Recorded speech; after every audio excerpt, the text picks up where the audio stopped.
Hi Stitchy friends, welcome to Flosstube number 23.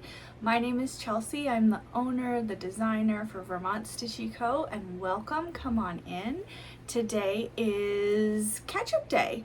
I have a few things to show you. One new that I just put up on my Etsy shop just the other day, and a few older projects that I have. One of which is not mine, I didn't design, but I'll tell you more about that. I also have a quilt that I finally finished, and then some updates. So I'm in a little bit of a different spot. I'm still in my office, as you can see, but when I started filming, one of the cats was on the thing that I normally film on, so I didn't want to move him. Of course, now that I started filming, he jumped off and went downstairs, but I'm just going to leave it like this.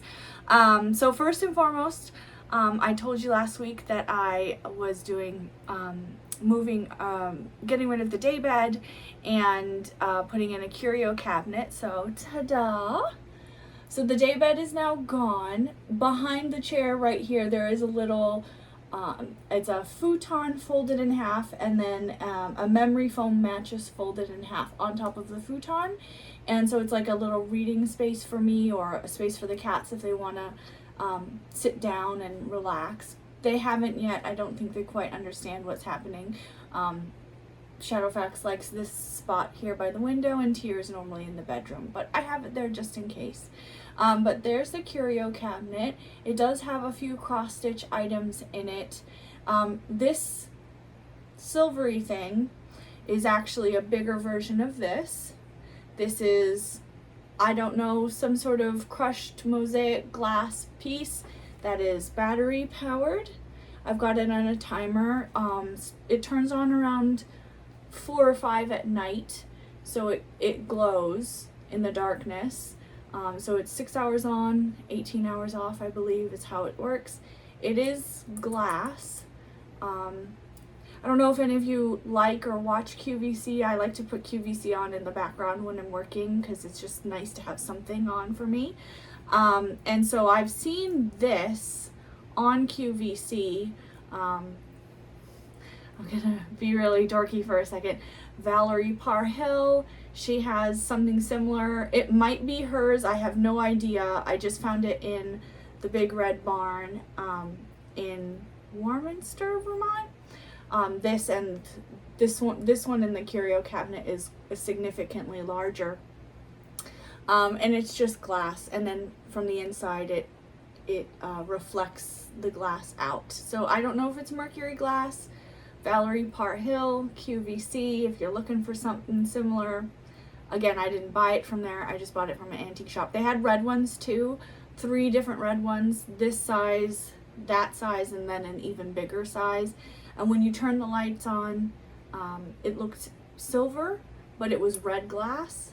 So I didn't really like the look of that, so I just went with the silver. I could have gotten a 3rd silver, but I decided not to. I just wanted 2.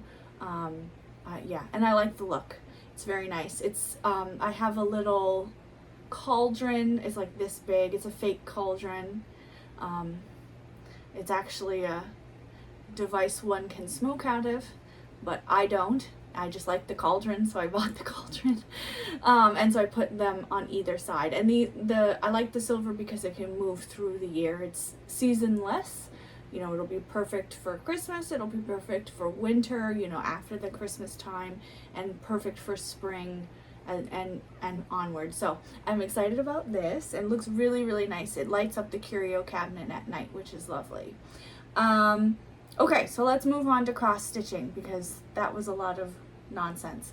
So I want to show you a couple weeks ago in one of my other videos, I told you about a cross stitch pattern that I designed, but I didn't actually put it up on my Etsy shop because it was one of the first ones I did, and I had a couple other ones. So I'm going to show you the second one I did. It's not on my Etsy shop. I have been playing around with maybe reworking it and making it a little bit better.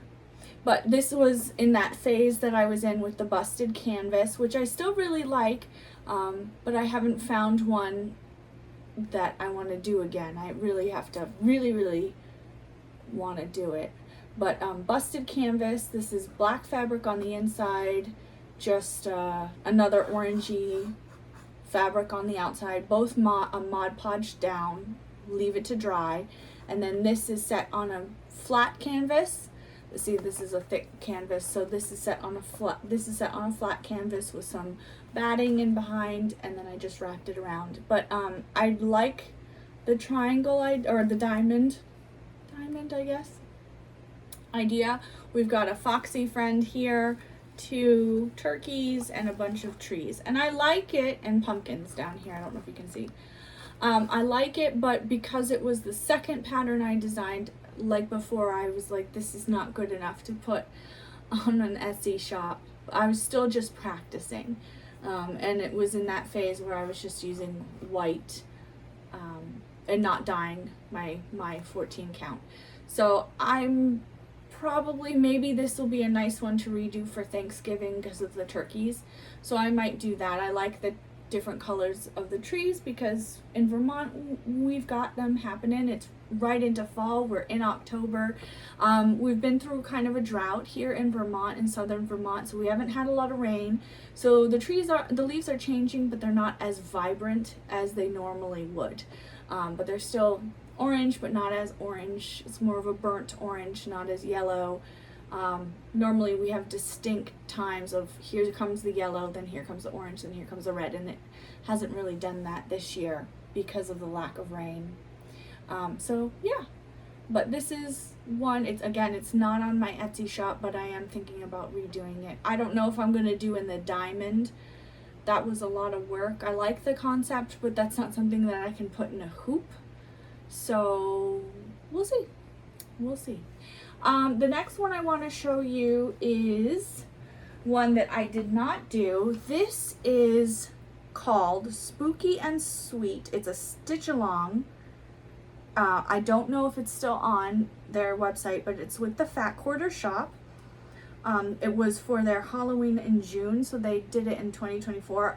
I've got it all written down so I could give proper credit. And I completed it in June of last year. And it is my second counted cross stitch I had ever done. Oh yeah, I'll have to show you the first one. I think I did in a video, but this is Spooky and Sweet stitch along with the Fat Quarter Shop. You can look on their website and see it there. If it's still there, I don't know. But I like it in a frame. Obviously it's not perfect. You can see it's curved a bit. That has to do with me being inexperienced with the tension in the cross stitch, so it pulled. I guess I must have been doing pulling really tightly, and so you get this curve here and a little wiggle up here. It's just a learning process, but I like it. I think it's really super cute. You can see the ghosts trick-or-treating, some candy, and so yeah, go look on the Fat Quarter Shop website. You might be able to find this again. This is a glass frame and wooden. I think I got this on Amazon. I think it was a 2-pack, and I really enjoyed. I just switch it out for the season. I had this up September 1st because I was excited for fall to come. So this has been out, and I wanted to get enough out of it, if that makes sense. You know, if it's just up for October and then I take it down November 1st, I don't feel like I'm showing it off enough, so I took it out in September, so I'll get a couple months out of it. But yeah, so check them out, Fat Quarter Shop. They do quilting as well as cross stitch. Their cross stitch, I think they created this pattern, but they also have other vendors on, for lack of a better term, on their website, so you can shop from other people. It's not just Fat Quarter Shop. So check them out if you haven't already. They're really, really great. I love their stuff. So there's that. Okay, where do I put this? Let's put this right here. I don't want to break it, it's glass. So let me get the next one.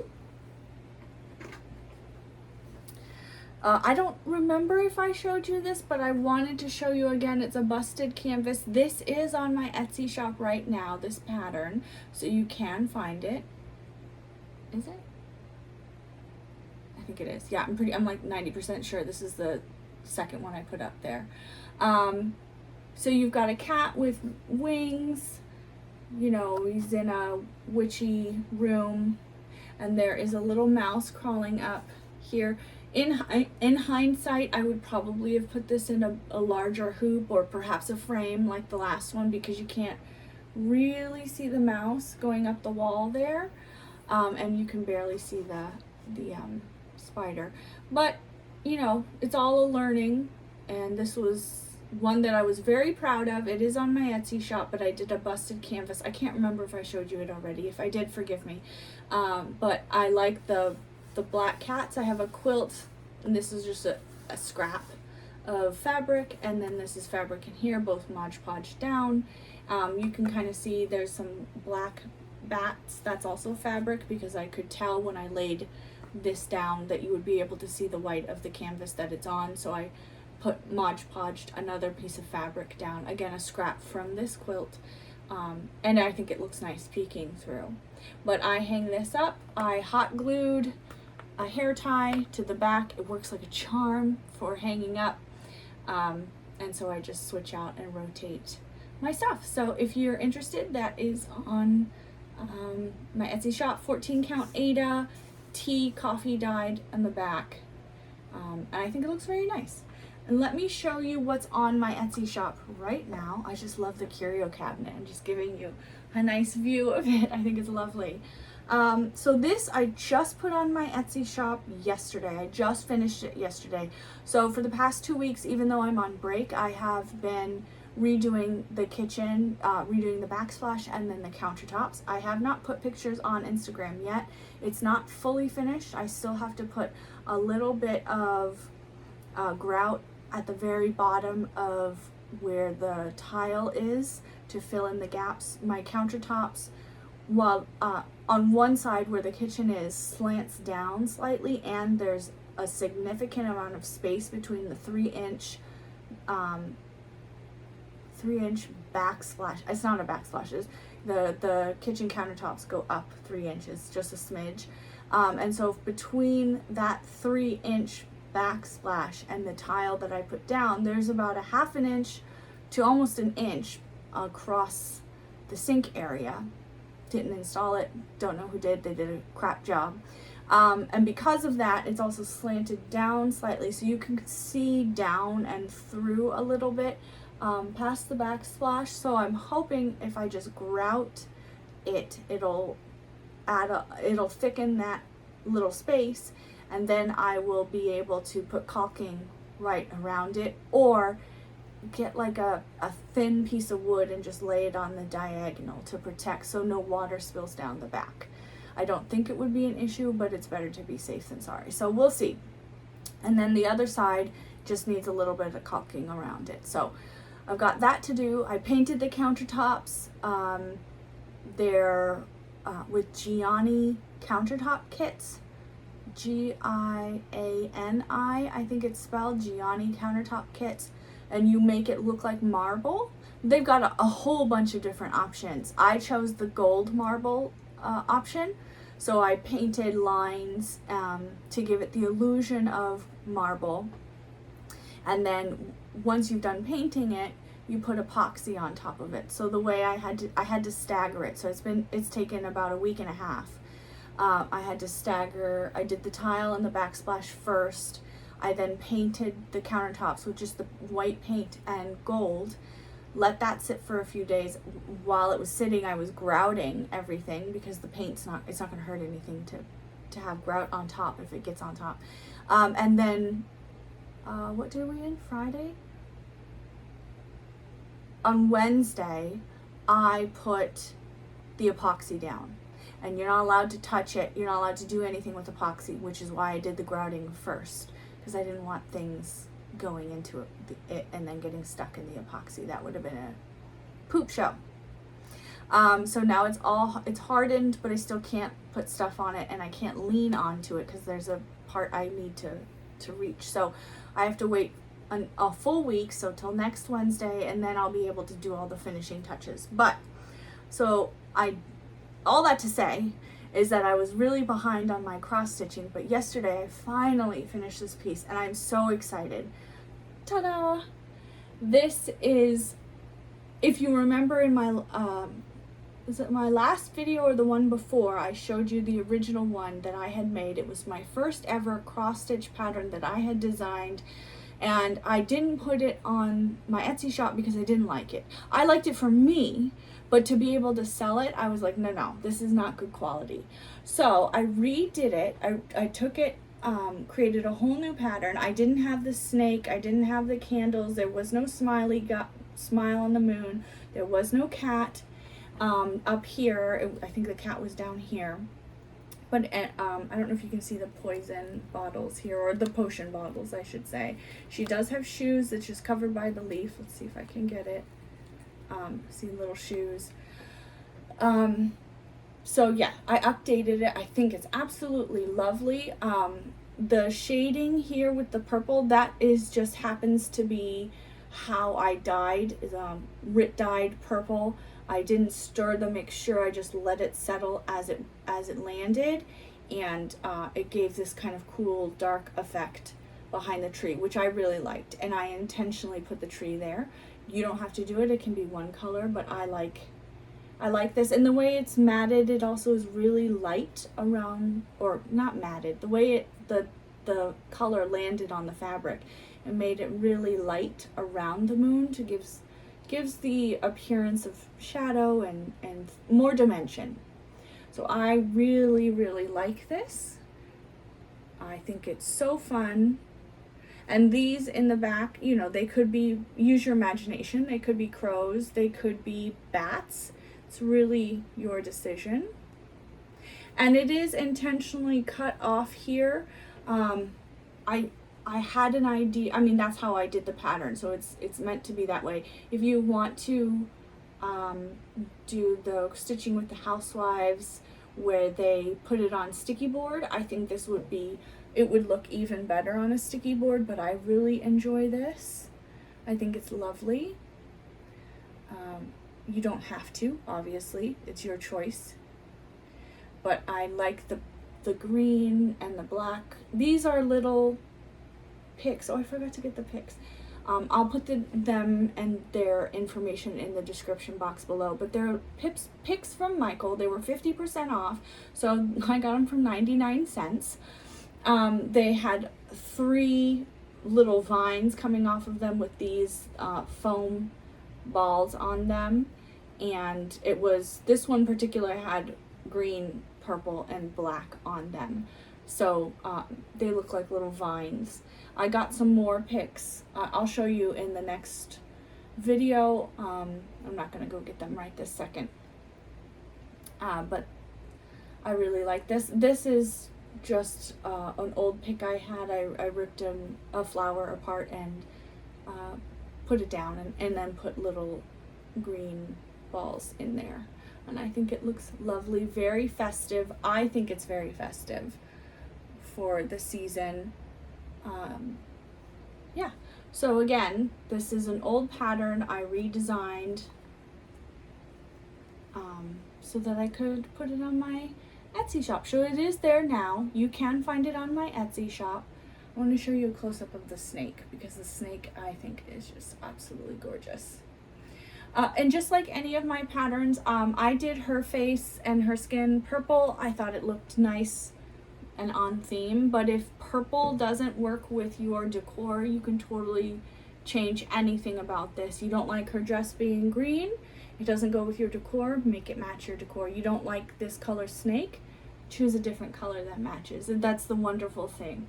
I just happen to like the way, I think the tone, you just want to make sure the tone is similar across the board. If you had like a bright blue dress, it might take away if you had the same color green for the snake. It might draw the eye in a weird way. So that's all I would suggest, but it's totally up to you. You can do whatever. I also think that if you had white glitter floss, the moon would shine even more, and I think that could be really cool if you happen to have that.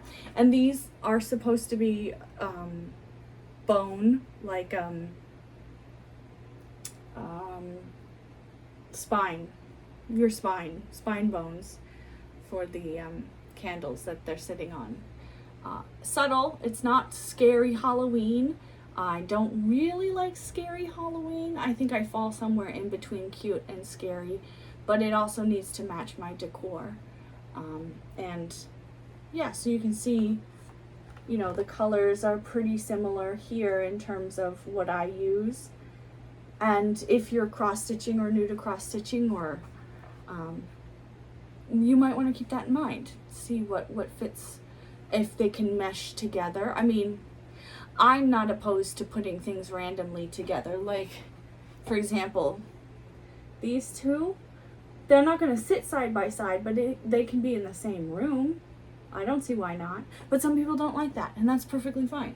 So whatever works for you it works for you. And this is on a hoop, 14 count Aida, Rit dye purple.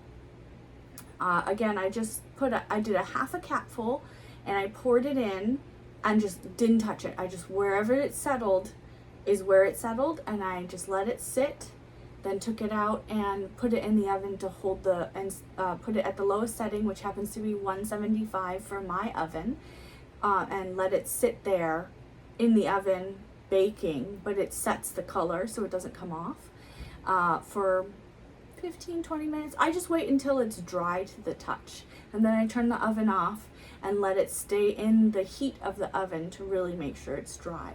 But I wouldn't suggest cooking it at any higher temperature. 175 is perfect for about 15 to 20 minutes. So that's what I suggest.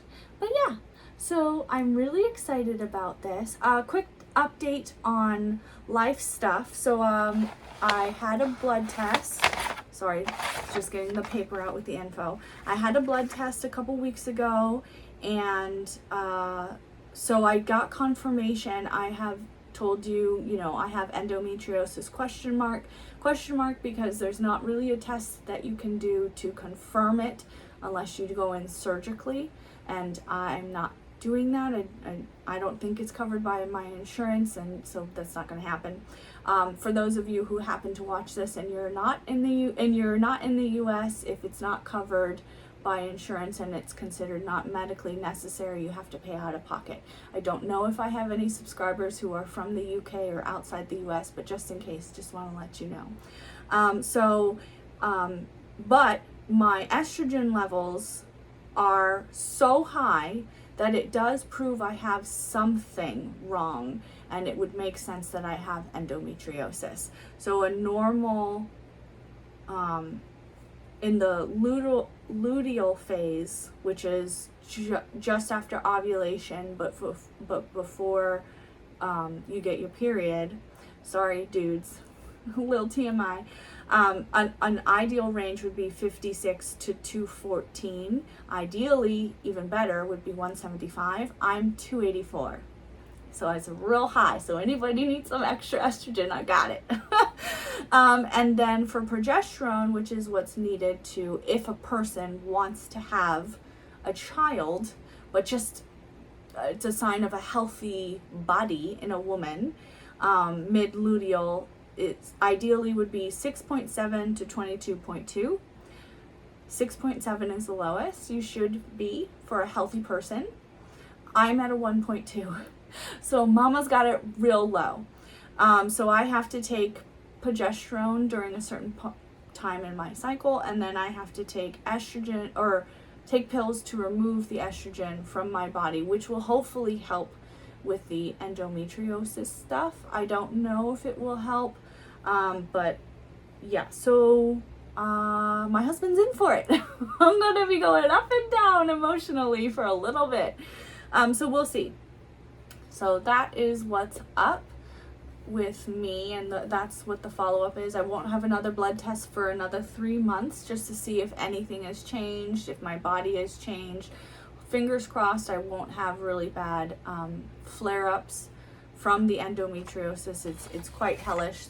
Right before I got this blood test, I had a flare-up to the point of throwing up with pain, which if you know me, that's not something I normally do. So I was happy to get the blood test because it confirms what I have been thinking, what the doctors think might be, but again, there's no definite even this is not definite. Even the blood test is not definite. What you really have to do is go in and cut you open and double check. And then if you're curious about what would happen, Bindi Irwin, Steve Irwin's daughter, is very open and very vocal about having surgeries and talking about her endometriosis journey. So if you want more information on that, definitely look into her stuff. It's very informative, and that's how I know this, as well as doing research. But anyways, so let's leave on a happy note. This is on my Etsy shop right now. I've got my kitchen coming up. I'll take some pictures when it's fully finished I'm hoping next Wednesday or Thursday. So check out my Instagram. It's linked in the description below. I will also link those pics that do these little bubble dots. Hopefully this video will upload today. There's no guarantee.